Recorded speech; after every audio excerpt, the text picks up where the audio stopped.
నమస్తే welcome to ప్రజా ప్రతినిధి న్యూస్।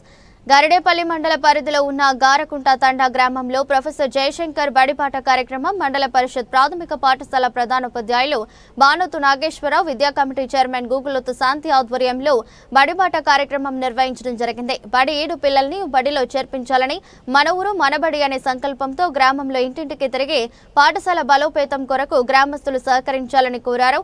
ప్రాథమిక పాఠశాలలో నాణ్యమైన విద్య నాణ్యతమైన మధ్యాహ్న భోజనం నిర్వహిస్తున్నారని అన్నారు। కార్యక్రమంలో గ్రామ యువకులు హెచ్ఎన్ఎస్ బ్రదర్స్ సభ్యులు నరేందర్ నాయక్, సందీప్ నాయక్, ప్రవీణ్ కుమార్, రవి, రాజు, విద్యార్థులు తదితరులు పాల్గొన్నారు।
బడియుడు పిల్లల్ని బడిలో చేర్పించాలి। బడియుడు పిల్లల్ని బడిలో చేర్పించాలి। బడియుడు పిల్లల్ని బడిలో చేర్పించాలి। మన ఊరు